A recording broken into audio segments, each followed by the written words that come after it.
beleza? Aqui quem vos fala é Carlos Nunes. Aqui é Gênesis Fontes. E hoje é dia de vídeo aqui no canal do projeto Trinca Monstro.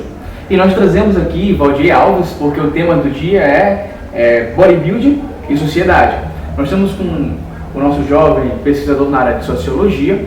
E para vocês que acham que bodybuilding não é cérebro, é sim, né? Existem pessoas que se empenham em pesquisar esse tipo de esporte. Da mesma forma como pesquisa outros esportes, como o rock, como o futebol americano. Desde a década de 70, o próprio Arnold Schwarzenegger, os fisiculturistas daquela época, eles participaram realmente de uma pesquisa de estudiosos em sociologia, em psicologia, para entender um pouco mais do fisiculturismo. Já naquela época já estava sendo feito pesquisas para entender muito melhor como é que era que o bodybuilding vivia, como é que era a ideia de esculpir corpos, pois bodybuilding vem realmente da ideia de você poder ter um pouco mais trabalhado. Hoje a sociedade ela colocou um estigma como pessoas bombadas, os fortões, não é isso? Mas o Arnold Schwarzenegger deixou claro no DVD e nos vídeos do Pump Iron que o bodybuilding, o fisiculturismo é a arte de esculpir corpos. E nós estamos aqui com o Valdir Alves, ele vai trazer um pouco mais sobre o artigo que ele escreveu falando sobre o bodybuilding e sociedade. Valdir, o que é que você tem para nos dizer, o que é que você nos traz de interessante sobre a sua visão como sociólogo do bodybuilding e das pessoas? Então, desde já dedicar um olá para meus amigos marombeiros, um olá para minhas amigas marombeiras, né, também. A questão é o seguinte, essa discussão sobre bodybuilder e sociedade, ela é pertinente desde a década de 60, quando essa cultura do corpo veio à tona, quando jovens começaram a esculpir seus corpos, quando a frequência na academia começou a aumentar, né? O que eu queria dizer inicialmente? Primeiramente, a definição do que é ser um bodybuilder, né? Muita gente define o bodybuilder como o cara que participa de campeonatos.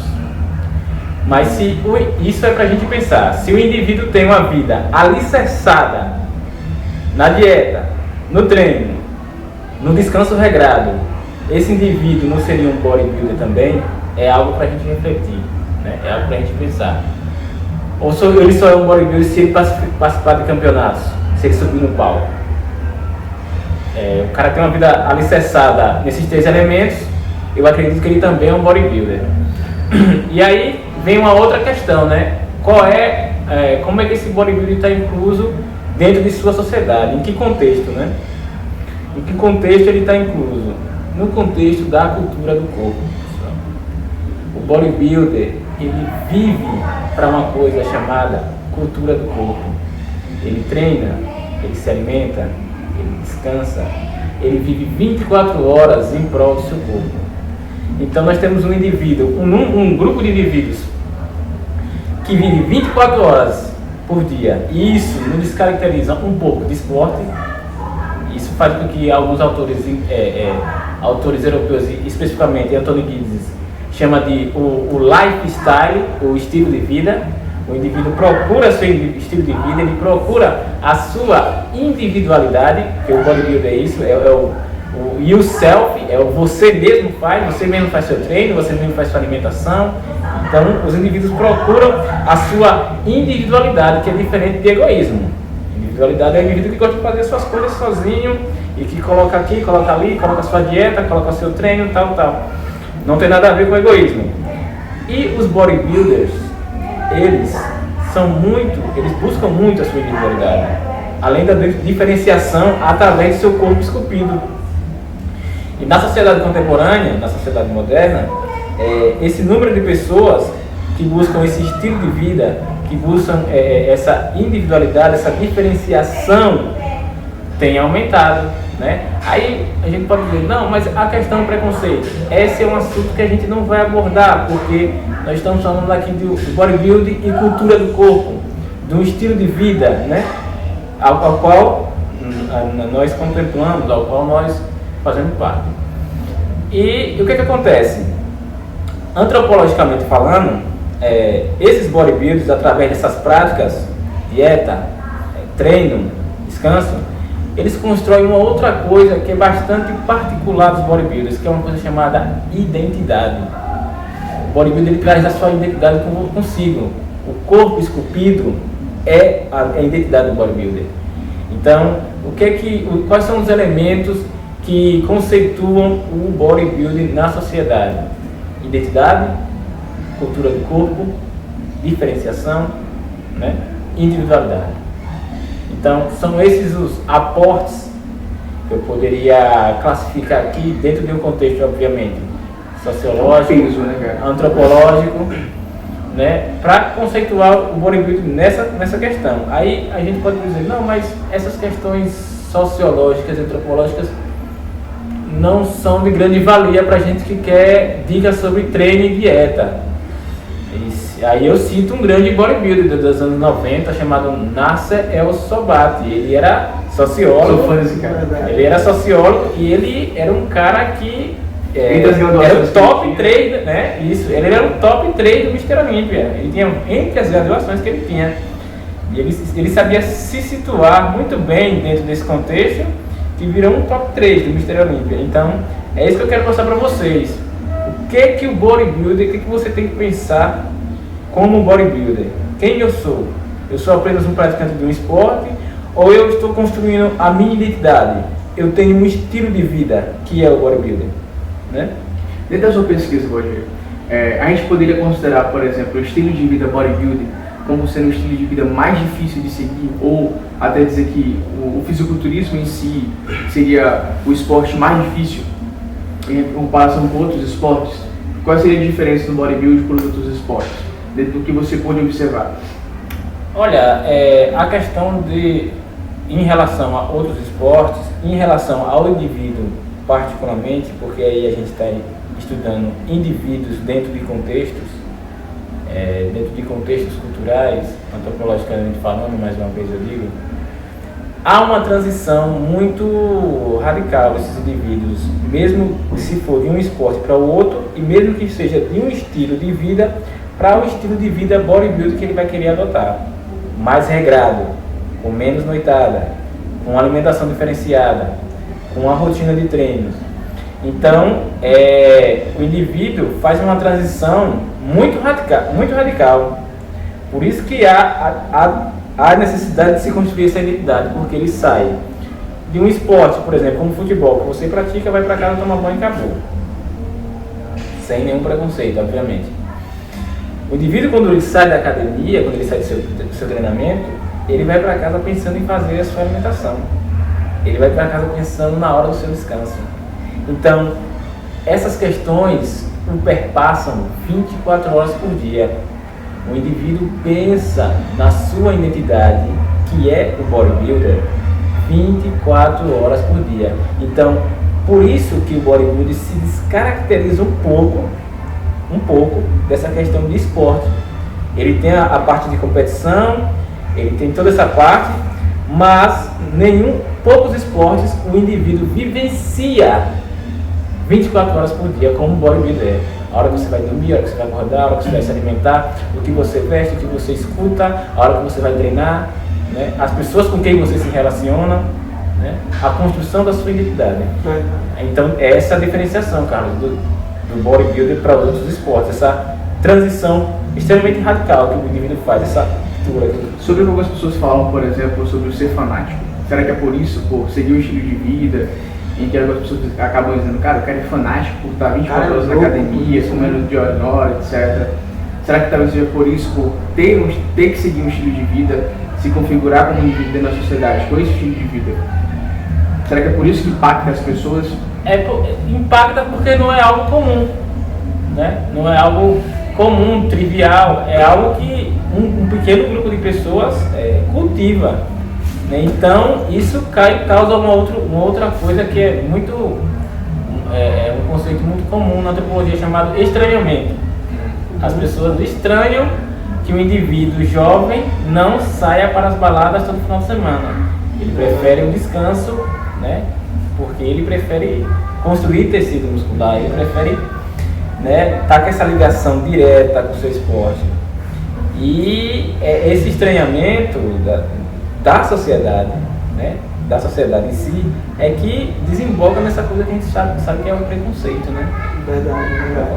A gente encontra diversos tipos de pessoas, né, que vão para a academia, que vão fazer atividade física. A gente encontra pessoas que querem ir lá só no verão para ficar com o corpinho sarado, né? Sim. Acabou o verão, vai embora, acabou a atividade física. Existem pessoas que vão porque está com algum problema de saúde, né? Existem pessoas que realmente querem vivenciar essa vida de bodybuilding, né? E assim, ser bodybuilding não é algo tão simples como você já acabou de falar, é algo que exige determinação, que você, não vou dizer que não tem uma vida social, que os bodybuilders têm uma vida social, né? Mas que eles se limitam, né, a fazer o que é certo, o que vai dar uma condição física a ele melhor, o que vai fazer com que ele possa ter uma vida um pouco mais prolongada, né? E assim, na sua concepção, esses indivíduos que vão para a academia, que treinam, que tem uma vida regrada, eles são referências dentro da sociedade que ele está vivendo, dentro daquele meio social que ele está inserido? Sim, primeiro eu queria caracterizar os frequentadores de academia, né? Certo. Existem pessoas que frequentam antes do verão, são frequentadores temporários, né? Verdade, verdade. Frequentadores temporários, eles frequentam por um tempo e saem. Eles não estão muito ligados à dieta, eles não estão muito ligados ao descanso regrado. Existem as pessoas que são recomendadas por questões médicas, esse aí já é um outro contexto. Verdade. E existem os bodybuilders, né? Que, como a gente está discutindo aqui, é um indivíduo que tem sua vida alicerçada no treino, na dieta e no descanso, né?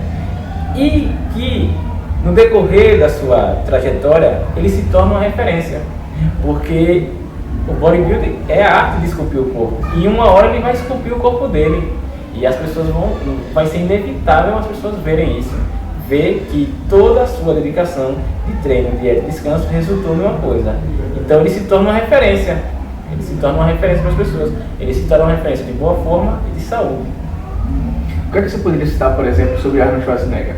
A gente viu que no seu artigo você citou um pouco sobre ele, né? Isso a gente, algumas pesquisas que já foram feitas e algumas ideias sociológicas do período do tempo, a gente sabe que o bodybuilding começou muito antes de Arnold Schwarzenegger, mas existia uma reviravolta, uma revolução. É como se ele tivesse nascido para revolucionar a história do bodybuilding e do fisiculturismo no mundo.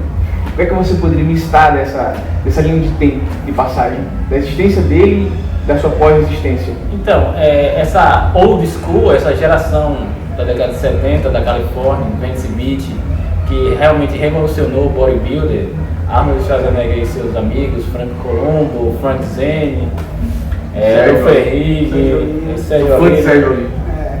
Esses caras na Califórnia especificamente foram responsáveis por essa propagação da cultura do corpo. E a contribuição do Arnold é fundamental para que o bodybuilding seja o que é isso hoje, porque ele levou para as telas de cinema o corpo esculpido. Então, a juventude que saía do cinema e assistia aos filmes como Conan, o Bárbaro, dificilmente não queria ter aquele corpo. Então, ele é como se fosse um embaixador internacional da cultura do corpo, juntamente, obviamente, com a colaboração do cinema. E outras atividades que ele desenvolveu sempre tinham esse viés, né, de saúde, corpo, né, fisiculturismo, bodybuilding. Ele sempre tinha suas atividades profissionais sempre muito ligadas a essa questão da saúde e da boa forma, né? Era uma bandeira que ele carregou e que ele soube sabiamente divulgar. É interessante que sempre nesse período do fisiculturismo, na verdade em qualquer campo da história, sempre tem alguém que nasce para revolucionar. Eu sempre gosto de citar Arnold Schwarzenegger como sendo um ser pensante.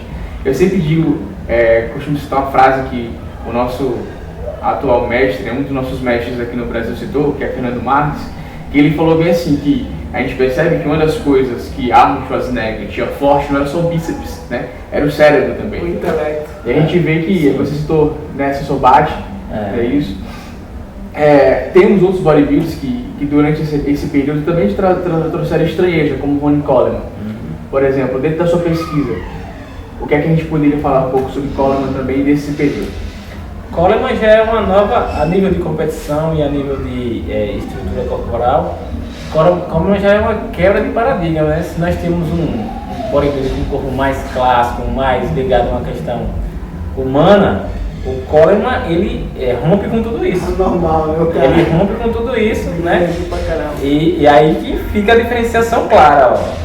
Bodybuilders que competem são assim e os bodybuilders que vivenciam uma vida bodybuilding são de outro jeito, né? O Coleman foi justamente isso, ele fortaleceu um conceito, fortaleceu um conceito do que é ser um bodybuilder de competição e campeão. É aquilo ali. Ele trouxe um outro paradigma, uma outra visão para o esporte. Com certeza. Tanto que essa visão veio sendo que depois que ele saiu de competição, né? A gente pode até dizer que em algumas literaturas mais clássicas do bodybuilding hoje, citou que os juízes puderam pensar em outra coisa que não fosse só o tamanho. Na época de Arnold, os juízes já pensavam no talento em si, né? Sérgio Oliva já era considerado um mito. Então a gente sempre tem na linha do bodybuilding, na linha da sociedade, né? Na maneira como eles influenciaram a sociedade. Porque nós estamos falando aqui no programa de hoje exatamente isso, bodybuilding de sociedade, o impacto que tem o fisiculturismo sobre a sociedade. A gente não sabe de onde é que vai ser o próximo que vai criar uma nova cultura, um novo estilo para a sociedade, né? É por isso que nós trouxemos Valdiers para abordar um pouco desse assunto, porque nada melhor do que um sociólogo para falar sobre sociedade, para falar sobre como as pessoas, como isso impacta, né? Quais seriam os conceitos. Vamos falar em conceitos, sempre gosto de falar da palavra preconceito. Quais seriam, por exemplo, os preconceitos que surgem em relação ao fisiculturismo e bodybuilding?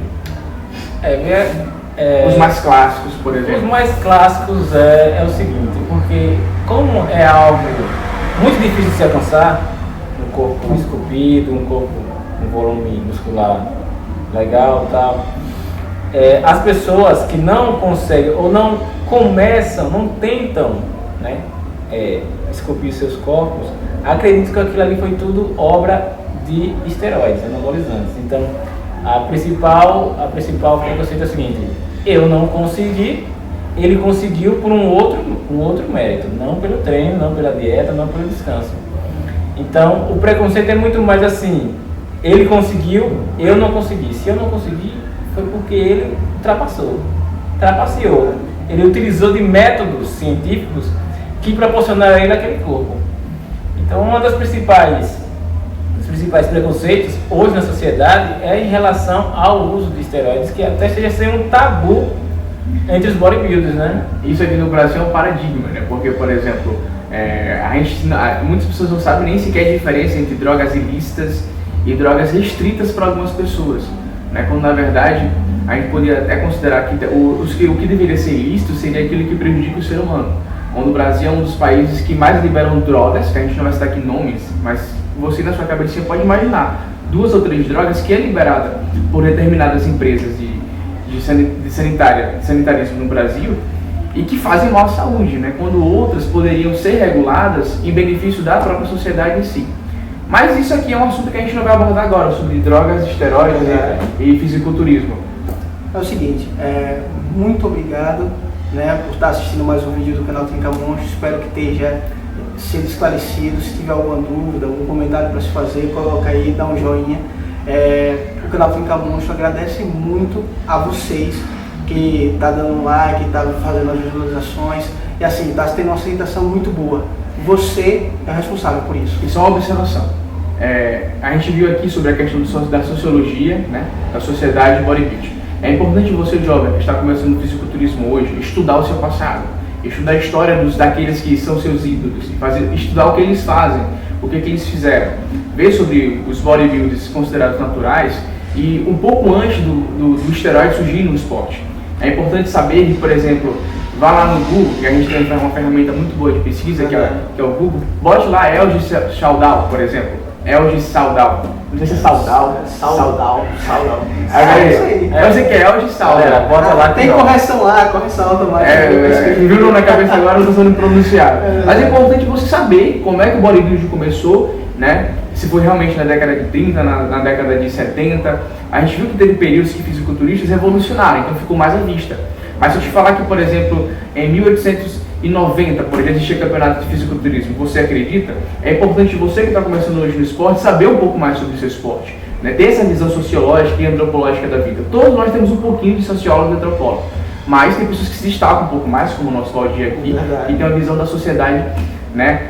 Fora da sociedade, porque você tem que observar a sociedade de fora, porque você possa criar um conceito correto sobre isso e poder defender o nosso esporte, o nosso estilo de vida, o seu estilo de vida. Agradecemos por assistir esse vídeo, né? Dar sugestões sobre temas e pesquisas e trazer feedbacks, né? Coloca embaixo na descrição do vídeo. Se gostou, curta, se não gostou, negative, compartilhe, e esse é o canal Trinca Monstra. Valeu, Deus.